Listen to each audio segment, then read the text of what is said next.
அப்போ என்னன்னா ரத்தம் தான் வந்து விந்துவாக உங்களுக்கு மாறுறது. சரி. ரொம்ப அடிப்படை. அப்போ ரத்தம் ஊறணும், அப்போ உடம்பு சூடு குறையணும். தொடர்ந்து 24 நாளைக்கு சாப்பிட்டால் 5 வருடங்களுக்கு உங்களுக்கு ஆண்மை முழுமையாக இருக்கும். தங்களுடைய அந்த இந்திரிய வாழ்க்கை வந்து நீண்ட நேரங்கள் உடல் உறவுக்கு உங்களுக்கு பயன்படும். அந்த உள்ளுக்குள்ள இருக்கிற கர்ப்பப்பையில் இருக்கிற கட்டிகளோ, நீர்க்கட்டி, பிசிஓடி, பைப்ராய்ட் கிளான்ஸ் எது வேணாலும் ஓவரியில் இருக்கிறது எல்லாமே கரைஞ்சி தீட்டோட தீட்டாக வந்துடும். அவங்களுக்கு கர்ப்பப்பை சுத்தமடையும், ஓவரி சுத்தமடையும். யாரும் போய் ஆஸ்பத்திரியில் போய் குழந்தை பிறக்கல. ஆமாம். இந்த தலை சுற்றுது, இந்த குடல் சுற்றி இருக்குது, அந்த சுற்றி இருக்குது, எதுவும் இல்லை. டெலிவரி சிரமமாகவோ உயிர் இழப்பு ஏற்பட்டதோ சரித்திரமே கிடையாது.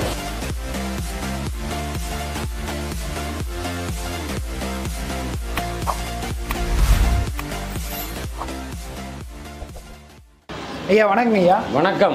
ஐயா, இப்போ வந்து நம்மளோட கிளைண்ட்ஸ் பார்த்தீங்கன்னா நிறைய பேர் கேட்டிருக்காங்க, ஆண்மை குறைவுக்கு ரவி ஐயாட்ட கேட்டு சொல்லுங்கள், ஏதாவது தீர்வு கேட்டு சொல்லுங்கள் அப்படிங்கிறாங்க. ஆண்மை குறைவுங்கிறது 2 பேர்த்துக்கு இருக்குது, ஆணுக்கும் இருக்குது, பெண்ணுக்கு இருக்குது.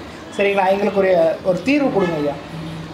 ஆண்களுக்கு வந்து இந்திரியம் வீரியம் இல்லைங்கிறது ஆண்மை குறைவுன்னு பேர். சரிங்க ஐயா. அப்போ உடல் உஷ்ணமாகவோ இல்லை தவறான ஒரு பழக்க வழக்கத்தினால ஏற்படுகின்ற இது உஷ்ணம்.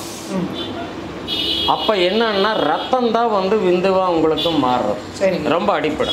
அப்போ ரத்தம் ஊறணும், அப்போ உடம்பு சூடு குறையணும். சரிங்க. அப்போ சூடு குறையணும் அப்படின்னால் காலையில் பல்லு விளக்காமல் 10 தண்ணி குடித்தோம்னா ஃபஸ்ட்டு மலை மேலே போனால் பாதி சூடு போயிடும். ஆமாங்க. அதே மாசிக்காயம் நைட்டு காலையில் ஒரு தடவை, இரவு தூங்கும் முன்பு ஒரு தடவை மிளகளவு சப்பி அப்படியே வாயிலே அடைக்கணும். தூங்கினாலும் அந்த ஜலத்தை அப்படியே முழுங்கிக்கணும், இல்லாட்டி ஓரமாக வச்சுக்கணும். உங்களுக்கு ஆண்மை வந்து தேவையான அளவுக்கு அதிகரிக்கும். சரிங்க. அதில் இன்னொரு மெத்தடு, நாட்டு மருந்து கடையிலையும் அரசன் விதை பொடின்னு கிடைக்கும். சரி. அரச மரத்தோட விதை, அது பொடி கிடைக்கும். வாங்கி 1 ஸ்பூன் காலை இரவு சாப்பாட்டுக்கு முன்பு கொஞ்சம் தண்ணியில் கலந்து குடிச்சுக்கணும். அது வலுவலுன்னு இருக்கும். அதில் தேன்கீன் போட்டிருக்கு, அதெல்லாம் எதுவும் படிக்க வேண்டாம். அரசன் விதைப்பொடி 1 ஸ்பூன் கொஞ்சம் தண்ணியில் கலந்து காலை இரவு சாப்பாட்டுக்கு முன்பு சரிங்க தொடர்ந்து 24 நாளைக்கு குடித்தால் 1 வருடம் ஆண்மை முழுமையாக இருக்கும். 1 வருடம் ஒருத்துக்கு அந்த பலம் அந்த 24 நாளைக்கு சாப்பிட்டாவே 1 வருடத்துக்கு அந்த ஆண்மை வந்து முழுமையாக தன்னுடைய திருப்திகரமான வாழ்க்கை அமையறதுக்கு உதவும். சரி. சரிங்க ஐயா. இப்போ வந்து அதுலேயே இன்னொன்று சொல்கிறேன், வெள்ளை எருக்கன்னு சொல்லுவாங்க, விநாயகருக்கு மாலையாக போடுவாங்க. ஆமாம். அதனோட மொக்கு வந்து 4 மொக்கு. நாம் எல்லாத்துக்கும் 7 சொல்லுவோம். சரிங்க. இந்த மாதிரி ஆண்மை குறைவுக்கு வந்து வெள்ளை இருக்க மொக்கு 4. சரிங்க. நைட்டு தூங்கும் பொழுது மைய அரைச்சி உருண்டை போட்டு முழுங்கிக்கணும். தண்ணியில் கலந்து குடித்தா வாந்தி வந்துடும். சரிங்க. உருண்டை போட்டு அப்படியே அரைச்சி மைய அரைச்சி முழுங்கிக்கணும். ஏதாவது பெரட்டுற மாதிரி இருக்குன்னா ஒரு ஏலக்காய் ஏதாச்சும் வாயில் அந்த தோலை வச்சு காற்று வாயில் விட்டுக்கணும். சரிங்க ஐயா. தொடர்ந்து 24 நாளைக்கு சாப்பிட்டால் 5 வருடங்களுக்கு உங்களுக்கு ஆண்மை முழுமையாக இருக்கும். தங்களுடைய அந்த இந்திரிய வாழ்க்கை வந்து நீண்ட நேரங்கள் உடல் உறவுக்கு உங்களுக்கு பயன்படும். சரிங்க. இன்னொரு கேள்வி இருக்குங்க ஐயா. இப்போ வந்து விந்து வந்து ஒரு சில வயசு வரைக்கும் தான் உற்பத்தி ஆகுமா? எந்த வயசுல? உடம்புல ரத்தம்னு இருக்கிற வரைக்கும் விந்து இருக்கும். ரத்தம் தான் விந்துவாக மாறுகிறது, ரத்தம் தான் பாலாக மாறுது. அப்போ ரத்தம் சுத்தமாக இருக்கிற வரைக்கும் அந்த வயது பேரில் கணக்கு கிடையாது. வயது கணக்கு இல்லை, கிடையாது. இந்த வயசில் வேணால். ஆமாம், உடம்பையோடைய பலத்தை பொறுத்து தான் அதெல்லாம். இப்போ வந்து விந்து முன்னேறுதும்பாங்க ஒரு சில. உடம்பு சூடு ஜாஸ்தியான இம்மிடியட் டிஸ்சார்ஜ்னு சொல்கிறோம். சரிங்க. உடனடியாக விந்து வெளியே வந்துடும். இவ்வளோதான். இந்த கை பழக்கத்தினால சில பேர்த்துக்கு நடக்குது, அந்த மாதிரிலாம் நிறைய பேர் சொல்லிடலாம், கேள்விப்பட்டிருக்கோம். அது உடம்பு சூடு ஜாஸ்தி, அப்புறம் தவறான பழக்க வழக்கங்கள், அவ்வளோதான். அதான் அதை நிறுத்துறதுக்கு ஏதாவது வழி இருக்குங்களா? இல்லை, தானாக இப்போ குடிக்கிறவன் நிறுத்தணும் அப்படின்னா தானாக நிறுத்தினா தான், தவற ஒழுங்குபடுத்தினா தான் நல்லதை ஒழிய அது நாம் அதுக்கு அங்கீகாரம் கொடுக்கறது எனக்கு ஆகாது. சரிங்க. அதே மாதிரி பெண்களுக்குங்க ஐயா, பெண்களுக்கு ஒரு சில இது கொடுத்துட்டிங்கன்னா எங்களை கொஞ்சம் தீர்வடைய. இல்லை, பெண்கள் அப்படிங்கிறது உடம்பு சூடை குறைக்கணுங்க. உடம்பு சூடை குறைக்கணும். கர்ப்பப்பையில் புண்ணு இருந்துச்சுனாலும் அவங்களுக்கு அந்த கர்ப்பம் தரிக்காது. சரிங்க ஐயா. அப்போ அந்த வெள்ளைப்போக்கு அந்த மாதிரி இருக்குதுன்னா உடம்பு உஷ்ணம் ஜாஸ்தின்னு அர்த்தம். அதே தான் இந்த சீரகம், கொத்தமல்லி 1 டம்ளர் தண்ணியில் நைட்டு 1 டம்ளர் தண்ணியில் 1 ஸ்பூன் சீரகம், 1 ஸ்பூன் தனியா, கொஞ்சம் கருவேப்பிலை பிச்சு போட்டுக்கணும். காலையில் வெறும் வயிற்றில் வடிகட்டி தண்ணி குடித்தோம்னா அவங்களுக்கு ஏற்படுற கர்ப்பப்பையில் ஏற்படுற புண்ணு புண்ணுனால் வரக்கூடிய வெள்ளைப்போக்கு என்கிறது அவங்களோட சிறுநீர் பாதையில் வெள்ளையாக ஆடை மாதிரி வரும், சில பேர் தண்ணி மாதிரி வரும். இதெல்லாம் கர்ப்பப்பை வந்து அந்த உடம்பு உஷ்ணங்கள் குறையும் பொழுது அந்த அவங்களோட பெண்மை வந்து பலமாக இருக்கும், அவங்களுக்கு கர்ப்பம் தரிக்கிறதுக்கு வாய்ப்புகள் அதிகரிக்கும். சரிங்க, ஏன் இந்த கர்ப்பப்பை பற்றி பேசுகிறீங்க? கர்ப்பப்பையில் கட்டி வந்திருக்குன்னு சொல்கிறாங்க. ஓவரியும்பாங்க, கர்ப்பப்பை ஒட்டி மேல் பக்கம் இருக்கும் கர்ப்பப்பை. இந்த கட்டிகள் கரையணும்னா ஆலமரத்தோட இளம் விழுதுன்னு சொல்லுவாங்க. ஆமாம், கீழே தொங்கும். அதனால தான் ஆழம் போல் தலைக்க வேண்டும்னு பெரியவங்க சொன்னாங்க. சரிங்க. ஆலமரத்தில் அந்த விழுதுகள் எப்படி சுற்றி இருக்கோ அதே மாதிரி குழந்தை பாக்கியங்கள் உருவாகணும் அப்படிங்கிறதான் ஆழம் போல் தலைக்க வேண்டும்னு பெரியவங்க சொன்னாங்க. சரி. அப்போ அந்த ஆலமரத்தோட இளம் விழுது மாதவிளக்கு சமயம், உதாரணமாக ஒரு பெண்ணுக்கு வந்து 5 நாளைக்கு தீட்டு இருக்குன்னா அந்த 5 நாளும் முதல் நாள் வந்து 5 நாளைக்கு ஒரு நாளைக்கு ஆலமரத்தோட இளம் விழுது 1 ஜான் அளவு 3 பீஸ் கொஞ்சம் தண்ணி விட்டு மைய அரைச்சிக்கணும். காலையில் வெறும் வயிற்றில் உருண்டை போட்டு அப்படி மொழிங்கிக்கணும். தொடர்ந்து 5 நாளைக்கு பண்ணால் அந்த மாதவிளக்கு சமயம் உதிரப்போக்கு போகும் பொழுது அந்த உள்ளுக்குள்ள இருக்கிற கர்ப்பப்பையில் இருக்கிற கட்டிகளோ, நீர்க்கட்டி, பிசிஓடி, பைப்ராய்ட் கிளான்ஸ் எது வேணாலும் ஓவரியில் இருக்கிறது எல்லாமே கரைஞ்சி தீட்டோட தீட்டாக வந்துடும். அவங்களுக்கு கர்ப்பப்பை சுத்தமடையும், ஓவரி சுத்தமடையும், அவங்களுக்கு குழந்தை பேர் நல்லது நடக்கும். சரிங்க ஐயா, நீங்கள் இந்த கர்ப்பப்பைக்கு வந்து இயற்கை சார்ந்த மாதிரி நம்ம மெடிசன் சொல்லிட்டோம். இதே வந்து இந்த ஆங்கில மருத்துவத்தை தேடி நிறைய பேர் போகிறாங்க. அதனால் ஏதாவது பக்க விளைவுகள் உண்டா?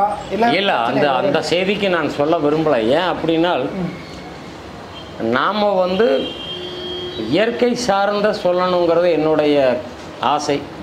எனக்கு தெரிஞ்சதில்லை. இது வந்து பாரம்பரியமான வைத்திய முறைகள், தமிழ் வைத்தியம் இல்லை, இந்திய நாட்டோடைய பாரம்பரிய வைத்திய முறைகள்.